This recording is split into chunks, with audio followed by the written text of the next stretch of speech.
Ladies and gentlemen, welcome back to the Awesomenauts Rumble Skolldir Showdown. I almost said Scrim Show. Wrong show. My bad. Just a force of habit, really. Yeah, exactly. That is next Thursday, every 12 p.m. Eastern. I swear to God, I wasn't trying to lead into that plug, though. Well, it was a very elegant turnaround in that way. Indeed. There you go. Not forced at all, I swear. What will be forced is a victor between the following two players, though. Which is almost as forced as that lead-in is eddster versus Starsan. Smooth, just smooth. Just I know, right? Smooth as a baby's bottom right there. I know, right? Just trying to slip my way out of this. Eddster versus Starsan. Who do you think is going to win? Y'all know the spiel. Y'all know the drill. Type either Ed's name or type Starsan's name into the chat. If you are correct in who wins, they're going to play exactly 2 matches. Either Ed can win twice, Starsan can win twice, or they each win 1. You can so bet Ed, Starsan, or tie. Guess correctly. You and everyone else that guessed correctly will be eligible for a giveaway after the 2 matches are completed, and we'll give you the winner of the giveaway a piece of Awesomenauts DLC. Pyro Cheese, how do you think this match is going to go down? I think it's going to be a good match nonetheless. You know, one of the better ones that we've seen. You know, again, at this point, it's just Clash of the Titans. So it's just good match after good match after good match. Personally, though, I am pulling a little bit for Starsan. I'll go down and put up my biases out there right up front. Just because, 1, I have a little bit more experience with Starsan, but 2, comparing matches, you know, Starsan versus Nikki and eddster versus Nikki, I feel like Starsan was actually able to hold his own a little bit more effectively than eddster was against Nikki.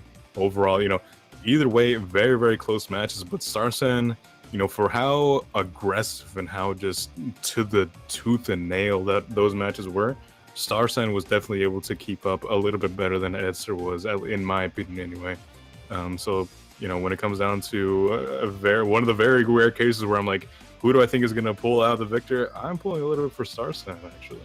Yeah, I'm going to agree with you. I think one of the things that's really unanticipated, I think, about Starsan is he is great at the mind games. He's great at the reads. I mean, when I watch his stream, you know, he just kind of casually will do a very nice, successful hard read on someone and get away with it, and get away with murder because he's figuring out what everyone's about to do. He doesn't really even talking about it. You know, he just laughs it off, and so no one really pays attention to it. And I think everyone knows that about eddster, that he's a big mind reader. He's big into the mind games. He's big into messing with you. And people expect that, but I honestly gotta say, I would agree that Starsan, despite I think being slightly underdoggish to eddster in terms of notoriety of skill, I think he's got this one in the bag, to be honest. Yeah, I would say so. You know, eddster definitely has more experience in the competitive scene, but I feel like Starsan just has more raw Skolldir experience, arguably compared to anyone in the whole match. It just, you know, it's a different environment, so maybe it doesn't shine quite as much, but just raw experience, I think Starsan has it down. Right, well, why don't we give it a countdown to join him. Oh my god, I need to stop. Somebody, please. I am at the 12-second mark. Remember the part about your day job that I keep reminding you to not quit? You know, just keep that in the back of your mind. Anyway, do you want to go ahead and count this down? Let's do it. 3, 2, 1. And we're off. Eddster gonna do his classic opening, take the jump pad, go to mid, deal a bunch of damage, take some himself, pretty even, get a nice throw onto Starsan, dealing a lot of damage, gets a good oily combo. Starsan does manage to take the stun punch back onto eddster. That's the damage that Ed will pay once again. And there's gonna be the throw, and that's gonna be your first blood, taking a lot of damage, but overall kind of cleanly in favor of Goat being his first blood for the moment he made his first attack. Starsan just waiting for the right moment, and trying to third punch. He does get that one, and from there just kind of chains onto everything and just starts dealing lots of damage onto eddster. Gets the quake prediction. Then eddster's gonna be dealing with the harass, and eddster punching the wrong direction, takes the jump pad and actually manages to get the stun punch with it, and for the finishing points hits the gnome snipe, and dodges the quake, comes off the jump pad, gets another third hit. There's that. Starsan not quite ready to use his third. He does not want to whiff it. Gets a nice quick into with a throw. There he goes. Patience is a reward, and that's gonna bring up the frags 2-1 in Starsan's favor. eddster gonna get a nice throw, but the quake is gonna be the wrong direction. That's so unfortunate. Now Starsan is just dealing a bunch of damage, takes him off the jump pad. Oh man, oh man. Yeah, Starsan definitely has a lead right now. I think a lot of what comes down to when you want to decide the dynamics and the rhythm of the match that I keep talking about, it is really decided in the first couple of, if not seconds, just the first couple of frags in general. We talk about like the first blood, it's really important, but it's important how the other person actually gets out of it. And in that case, it was actually really close. I think eddster only came out, even though he did get first blood, only came out with about 2 or 3 bars actually left to his name. And Starsan from there was able to get a pretty quick pick off for almost no damage on his part. And right now it's coming out a little bit even. Starsan being able to get throws on him and being able to get a good follow-up right there, actually. Landing pretty much all of his punches, including the little ones, to get that pretty much all the damage that he could be able to get there. And those are the kinds of things that I'm kind of referring to when it comes to just like deciding the rhythm and things like that. Because right now it seems very, very... again, like I wouldn't say slow pace or anything like that, but a lot more deliberate. When it was Starsan versus Nikki, it was much more tooth and nail, hyper aggression, just kind of getting in there, even like trying to make sure that you land even the little punches. But this one is a lot more. I struggle to say thought out because that implies like the other one wasn't thought out at all. But this is much more, like I said, deliberate in its actions, and we're kind of seeing that on both sides right now. It's just a little bit slower, not quite as aggressive, but still thought out. eddster right there just kind of trying to avoid any damage from Starsan whatsoever. A little bit of mind games going on right here, I guess. Right there, just seeing when the spawn is going to happen. And it's going to be a quick and easy throw for Starsan, leading into almost a kill right there. And there's going to be that kill for Starsan, picking it up, making it 5-5 even. It's starting to become very, very much anybody's game. Nice damage can be settled on Starsan. Gotta get the third punch in return. There's gonna be a quick, and he's gonna take another quick to him. There's the throw, and eddster in a very bad situation. Starsan misses the third punch off the jump pad. That's not something you say very often. Starsan misses, but either way, he is gonna pick up the frag and gonna bring it 6-5. He's looking for the prediction. eddster's not having it, and he tries to find a very clean throw. eddster knows that Starsan was about to take the jump pad there, so he's just gonna wait until he cleared the area to spawn. And now he's gonna get a very clean throw. This is kind of a blink and you miss it sort of setup, and just gets him off on the side, and he's not able to recover, just barely missing that jump pad. Let's bring it 6-6. Really close match. Starsan seems to be quick in the delivery of those, and oh no, that was a great back punch. He managed to stay behind eddster, and that could possibly win him this. Obviously eddster can come back from this. It's not impossible. Okay, now it's getting really hard. Well, yeah, I mean, like, it was looking pretty dire right there. It was even for about most of the match, but right now it definitely is almost going to get the same exact kind of kill on eddster right there. But just being able to pull it out, eddster is going to be able to. A little bit of Yoda speak there. It is going to be 6-9 at this point in favor of Starsan, though. So, Starsan, even though if he's pretty low, now making it 9-7 in favor of Starsan. It's going to be pretty tough for eddster to get 3 kills in a row, but like I said, we have seen something like that happen before, so if eddster just gets a couple of good throws, maybe a couple of good edge throws.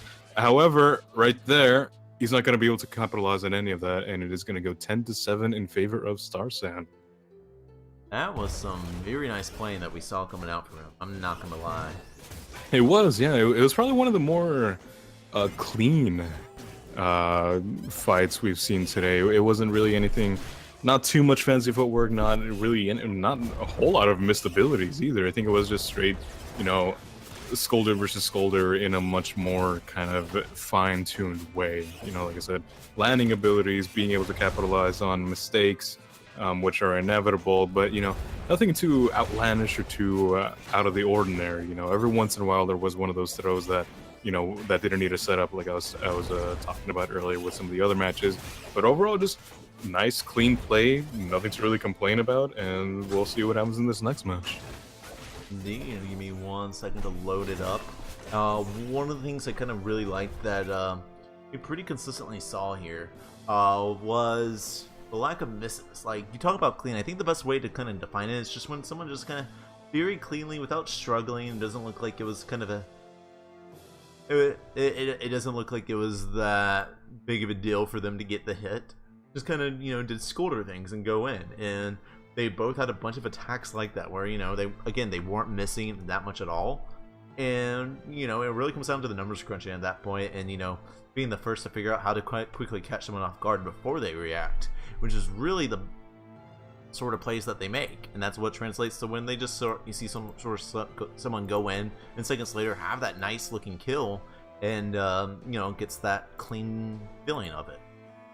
No, yeah, absolutely. And that's kind of one of those things that you really see in these high level skill things, that maybe it's not much about fancy footwork, it is just about like raw mechanics and be able to get those very nice clean kills, not taking a whole lot of damage, but still being able to dish out the damage that you need safely and effectively.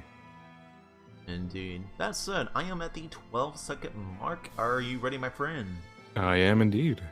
All right, 3, 2, 1, and we off. Eddster, he does that opening every single time. I'm surprised people aren't picking up on that yet. Might as well be his signature at this point. Yeah. And it works from every time. He does a lot of damage, but he's going to get thrown out the sides. He's going to get even out, but he's going to just get the quake, and there's going to be the throw, and that should be first blood? Question mark? Yeah, probably. First blood. Wait. No, not quite, actually. What is that HP? Medican just being able to do that, and is Starsan going to be able to pull this back? Eddster probably does have his cooldown. Missed throw right there, unfortunately, though. It is going to be a lot closer than we thought it was, but Eddster is going to still be able to pick up first blood right there, leaving with about half health. So Eddster's on the wrong spawn point. Starsan's going to spawn on the left, so I don't know what he was doing over there. But, you know, a nice little taunt coming out from Starsan right there with trying to read the spawn. But, you know, all fair in love and war, I suppose. Indeed. Indeed, that's the best way to say that. Oh, and that is going to be... Round. Yeah, absolutely going for 2-0 in favor of Eddster. Starsan probably going to need to maybe focus down a little bit, just be able to land those punches. Right there, I felt like that was a pretty wild follow-up attempt with the oily, just kind of going for anything at all.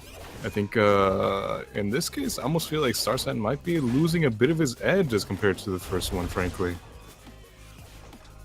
I definitely agree with that. And yeah, he's got to play on the defense up here, and he needs to not, you know, get overly aggressive. He needs to not do anything that he'll end up regretting. You know, Starsan needs the points against Eddster. If he can manage to find the frag on find this game against Eddster, then I think he has a very, I need to double check, but he has a very decent shot at second place. I'm pretty sure he's kind of rolled out of the possibility of first place. I'm pretty sure the only person that contests this Nicky's first place at this point is Paulo. Eddster is like, it's the difference between the cash price here. Eddster is the barrier. I think Eddster, yeah, it's hard to say without the points right in front of me, but either way, like, this isn't like a match that Starsan can just finish for fun. He has to be able to play this if he wants to, you know, still have a shot at winning a prize. And doing that, he is attempting to do, and just going in and looking for the punches. It's actually very even. They're trading back and forth. There's going to be a whiff throw. There's going to be the quake. There's the throw right there. It should be a last hit. I don't think Medican's going to save him. There it is. That's frag. 4-3 in favor of Eddster still. And Starsan's comeback. Oh my gosh! Oh, the double throw off the edge, and they're very graceful. Some more Cirque du Soleil shit going on right there. But yeah, those are the kinds of plays that Starsan needs in general. You know, he was able to trade damage, but he was able to dish out just ever so slightly more enough to actually close the gap. Because, you know, right now it's 5-3, but Starsan is still in favor of getting this kill right here if he is still able to get it, which he is. So 5-4. Almost at full health, Starsan. So this is a closer game than it was looking at before. And if that throw is actually going to be, and that is going to be a kill on Eddster. So now 5-5. Starsan back at full health, and we are now have a game on our hands. There we go. Oh. Oh, the same kill there, unfortunately. Hopefully Eddster's going to be able to learn from his mistakes in the past. Is he going to do the same thing again? Come on. Oh, okay. I would have felt bad at that point. just straight up 3 times in a row, just killing spree right off the edge. You know. I mean, it works. I mean, it gets the job done, and at the end of the day, that's what this game is all about. But, you know, at some point, that would have been hilarious.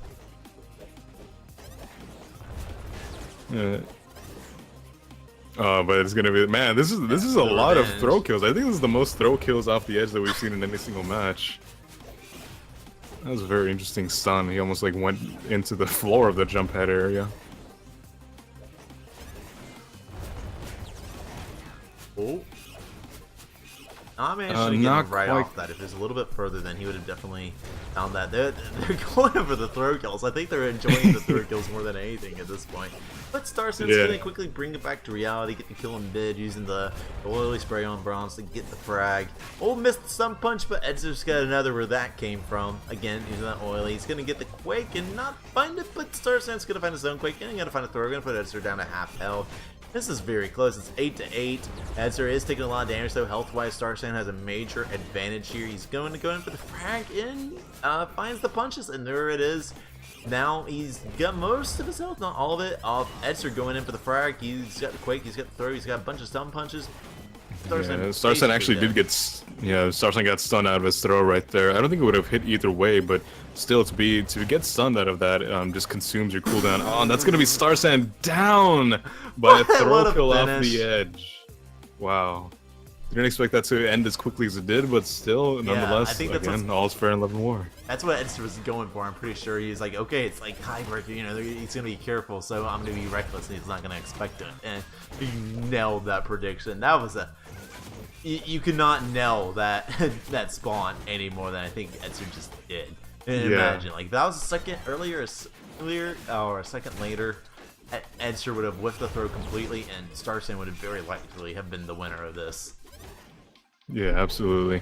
And that's kind of what it comes down to, where with Skolldir getting a nice throw off, even if it doesn't mean getting it off the edge, that can turn the game around for sure, just because of oily getting third punches, being stunned out of animations, just being stunned out of jumps in general. That's what Skolldir does in the normal game. He's basically a CC monster, getting stunned on his auto attack, knockback from his throw, snare on his Quake.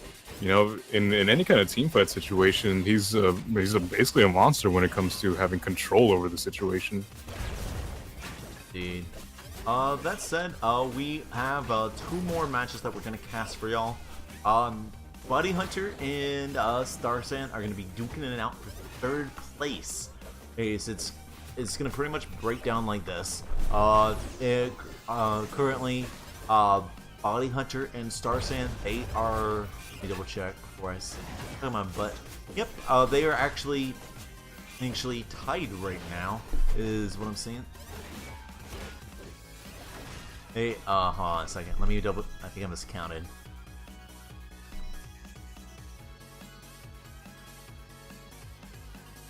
Yep, they are indeed tied. So it's they are going to be duking it out for 4th versus 3rd place, and they are just completely unable to contest this Apollo, who is in 2nd place, and Nikki, who is in 1st place. Apollo plays Nikki for the championship. Apollo is currently sitting at how many does he have? Apollo will have to win both his matches against Nikki in order to win the tournament. If he loses either match, then he just will not win. It's that simple. So it's going to be very interesting to see how that plays out. But yeah, we will be right back, my friends, with our second to last match of the day. Essentially, I guess I don't know if you would call it in this round robin situation a semifinals, but we're showing the second to last match of the day.